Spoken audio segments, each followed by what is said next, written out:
Hey guys, welcome to the AFL Round 12 Betting Trend Report. My name is Reese, and every week I go through and preview all the upcoming games, of which this weekend we have seven, with four teams having their bye.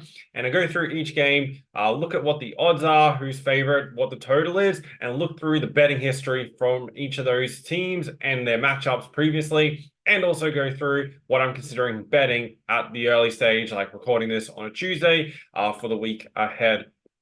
So I'm going to run through all the games coming up this weekend. But before we do, I just want to quickly look back on last weekend, round 11. Of those games, we had home teams covered in 5 of the 9 games and favorites covered in the 5 of the 9 games. And one thing I want you guys to pay attention to is how accurate the betting odds have been so far this year on the AFL. When we look at spread betting, there's 99 games overall. Home teams have covered 50.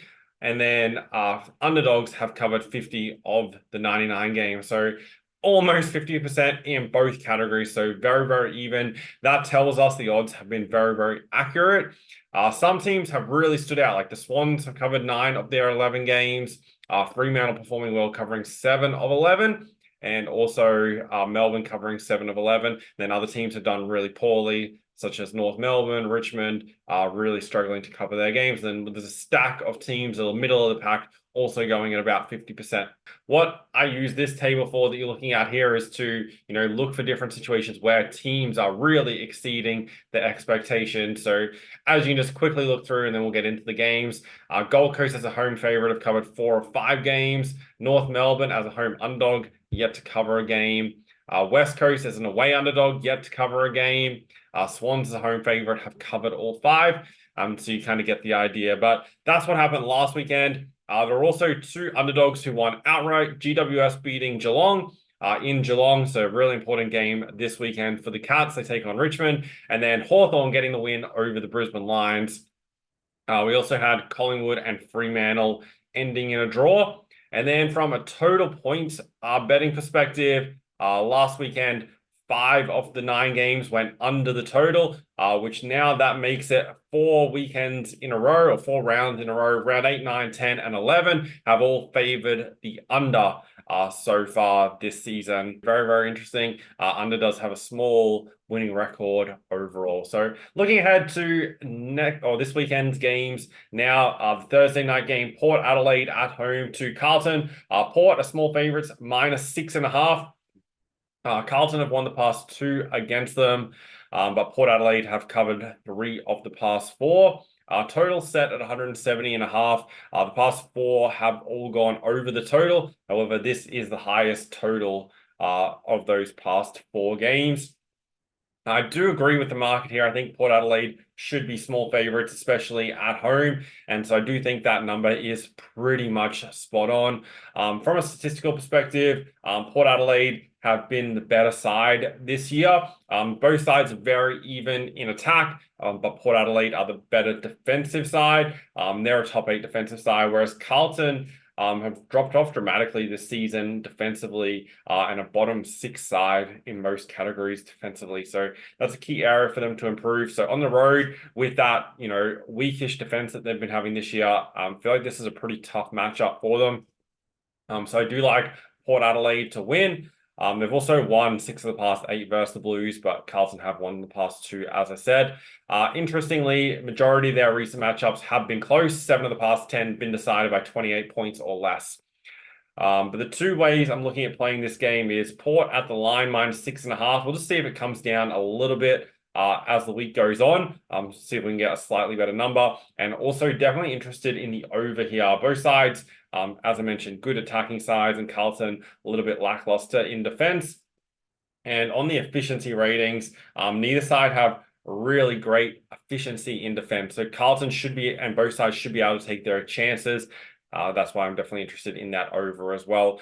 Most likely won't play both sides and make a decision whether I want to go with Port or the total going over closer to game time. Friday night, Collingwood take on the Western Bulldogs. The rest of these games, we don't have a total up yet as I'm recording this, which makes it a little bit tricky. They've been a little bit slow getting the numbers out this week. Collingwood also 6.5 point favorites. The first 3 games, the favorite is, or the line is at 6.5. Six of the past seven between these two sides have gone under the total, and the game that didn't was this game here, their last matchup in round 17 last season, which only went over the 165.5 by half a point. It ended on 166. So almost their last seven have gone under the total. That already kind of gives you an indication on how, when these sides play each other, it's a very defensive mindset. Interestingly, Western Bulldogs statistically have been the better side this season. So I am slightly leaning towards them as the underdog. They have covered 4 of the past 6 versus Collingwood, and Collingwood have won 5 of the past 7. But I do like the Bulldogs here. Collingwood coming back from Perth last weekend with that draw and, controversial circumstances. But I feel like this is a good opportunity for the Bulldogs to grab a win over them. 2 of the past 3, the Bulldogs have actually won. And I do think this game sets up as a really good opportunity for them to win again. I don't think it's going to be a big margin either way. So interested in the plus 6.5 and also the Bulldogs 1-39. Depending what number the total goes up with, I'm expecting into the 170s for these sides. May look at an under, but hard to say without that number being there. Hawthorn versus Adelaide. Hawthorn pretty much have hit really good form since their game against the Gold Coast up here. Since then, they've been very, very good. They faced a tough test here in the Crows, who had a slow start to the season and have really improved over the past month as well. So both these sides in good form, which makes this a good game. Adelaide come up 6.5-point favorites. I do think the Crows are deserving of being favorites for this matchup. They've won 2 of the past 3. And do have a good record against Hawthorn in recent times. However, previously Hawthorn have been very good. They did win 10 of the 11 games prior to the last 5 here that we're looking at. However, I do want to be with the Hawks here as the underdog. So still considering how I want to play this. I feel like there's a couple of factors at play here. Hawthorn's pressure has gone right up over recent weeks. And Adelaide coming off a game last week where they beat up on the Eagles at home, who really didn't perform like they do when they play in Perth. And now facing a tough pressure side in the Hawks in Melbourne at the MCG, where Adelaide haven't won at the MCG since 2017.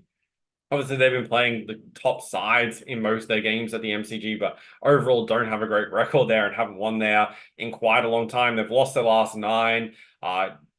Go back to 10 if you include the draw as well. So this is a really tricky situation for them. And I feel like it is kind of similar to what happened to the Brisbane Lions last week. They had pretty much a training run at home against the Tigers the week prior, and then came down to Melbourne and were beaten up by the Hawks last week. So I don't think there's a ton of value in the odds. Like, I feel like the number is pretty much spot on, but I'm definitely leaning towards the Hawks at the plus here. Majority of their recent games have been close. 9 of the past 10 have been decided by 1-39 points. West Coast take on St Kilda. The Eagles are favorites, -3.5. Their first time this season being favorite. They weren't favorite in any game last season, and they're only favorite once in 2022. So definitely not much respect being shown for St Kilda here. West Coast, as I've spoken about in many of these videos, play a lot better at home than they do on the road. So it was kind of easy to fade them last week, but back at home, they suspect they're going to play a lot better. St Kilda have won and covered 3 of the past 4 against the Eagles.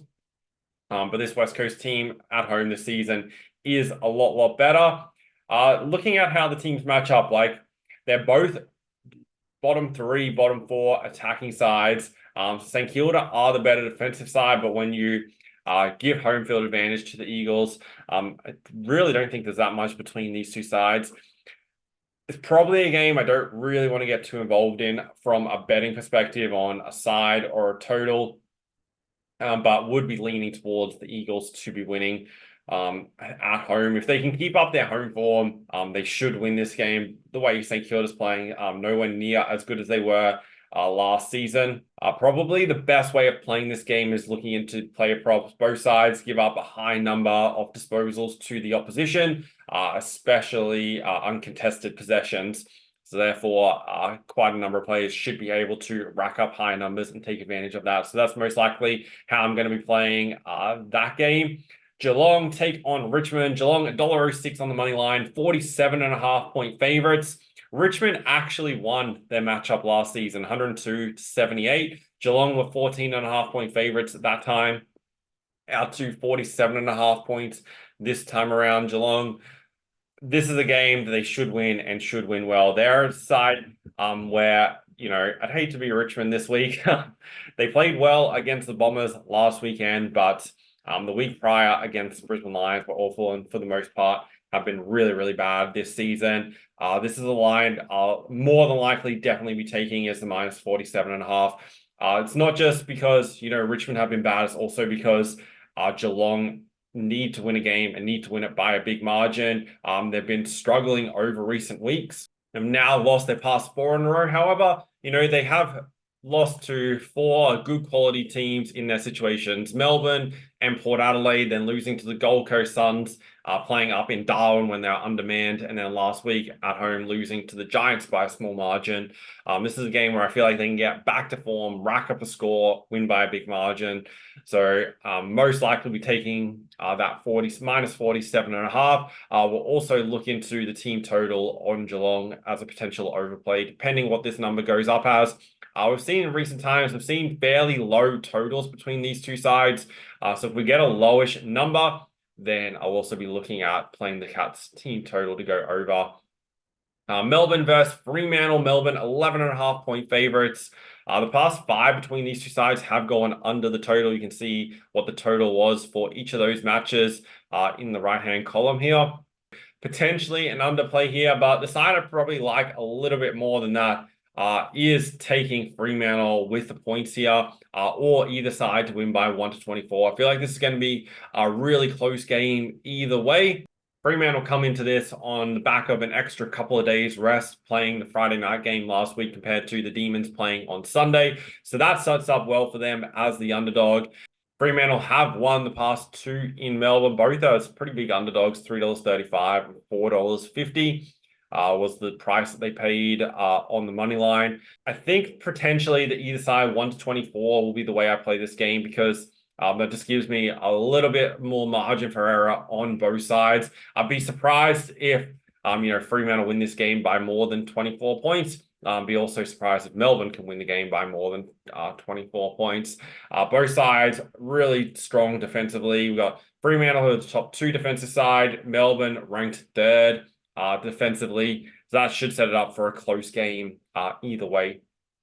And then final game of the round on Sunday, Gold Coast take on Essendon. Gold Coast at home come up 5.5-point favorites. Essendon, for the most part, have dominated the Suns. They've won 7 of the past 8, and the only loss, or the other 8th game was a draw.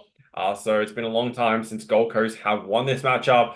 But similar to the West Coast Eagles, Gold Coast play a lot better at home than they do away from home, aside from in Darwin. And that makes this a little bit of a challenge. Essendon really weren't at their best last week versus Richmond. They did enough to get the win, but playing like that, they're not going to beat Gold Coast. Essendon do have a good record, also covering the past 4 games against Suns, but they haven't met at Metricon since 2020. I do think the Gold Coast, this is a really winnable game for them, especially at home. But I feel like, the market has really caught on to that fact. Similar to like the West Coast Eagles at home, there's not a ton of value in the price. With these sides who, have struggled over recent seasons, the market is catching up with them. What I think is probably going to be the best play in this game is taking the over, depending what number goes up. I personally have this number expected to be 171.5. They may go put it up a couple of points higher, but I definitely am interested in the over. Both sides are strong attacking sides, basically mid-pack or better in most categories. However, both sides are bottom 8 sides defensively in most categories, and that should set it up for a high-scoring game. And Gold Coast have been scoring a lot more points in their home matches than their away matches. So that is the likely, depending what number goes up, if we can get in the low 170s, taking the over there in the last game of the round. So to quickly recap, Port Adelaide versus Carlton, interested in Port minus 6.5 and the over 170.5. Interested in the Western Bulldogs at the plus against Collingwood. Hawthorn versus Adelaide, like the Hawks as the underdog there. West Coast versus St Kilda, looking at some player props in that game. Cats minus 47.5 against Richmond. Melbourne Fremantle, either side 1 to 24. And then looking at the overs in the Gold Coast Essendon game, depending on the line. So that's how I'm expecting to play the games this weekend. The way I choose the bets isn't purely based on, my opinion or, which teams I think are good or bad or which teams I like or don't like or, just on what happened last weekend. I use the statistics, like every bit of data I can get my hands on for the AFL. I use to make my decisions, see where teams' strengths and weaknesses are, how that stacks up against each other, and then combine that with the betting data on how teams have been performing over recent years, blend all those things together to make the decisions. And I use the Bet Finders to do that, to make it a really, really easy and seamless process. So if you're interested in using the Bet Finders for the AFL or for any other major sports that I bet on, check the link in the description. It'll take you to the page which has all the details about using them. And then when you're using them, you get all the training on how to use it, how to pick your bets using the statistics. And it's pretty much the only reason I've been able to make a full-time income betting on sports since 2012. So if you're keen on making money betting on sports, definitely check it out. There's also a new feature going in from this round. I spent the last week building this out. For the AFL is going to be the first one to get it, so that's why I'm talking about it in this video. Is going through, it's a table for every single matchup, which ranks the players for that game. So this is especially important if you're not, like a diehard AFL fan where you know every player from every team and how they're all performing, who's in, who's out, those kind of things, where who team's best players are, all those kind of things. It's set up specifically for that. So you can look at a matchup and straight away you can see, okay, these teams are missing their key players. It's going to affect the number of clearances they're going to get. It's going to affect the number of inside 50s they're going to generate, or, they're missing their number one player at generating rebound 50s, which, somebody else is going to have to step up to get the ball back out of their defensive half. So all the key metrics that are important for teams to win games, this table is going to show, where those players are missing or they're in for the upcoming game. That means you can look at a game and straight away know that, okay, this team's missing their top two players at rebounding opposition inside 50s. Therefore, their defensive efficiency rankings are going to drop this week. Or you could look at a game and see that if you're betting on player props, that the number one player for that side who in their uncontested possessions is out this week, who's going to step up and get those extra uncontested possessions. I'm going to look at their player prop disposal count to go over. All those kind of things open up and you can look at it. You don't need to track down all the data and scroll through 100 websites to get the information, which is what I used to do. And that's why I built all this. So I'm going to post a video once team lineups are out to show you guys how that works, how you can use it. So definitely keep an eye out for then. And if you are keen on making money betting on the AFL, make sure, most importantly, you're subscribed to the channel so you get videos like this, game previews, betting tips, and everything you need to know to make money betting all season long. And make sure you got notifications on as well. And I'll talk to you guys really soon.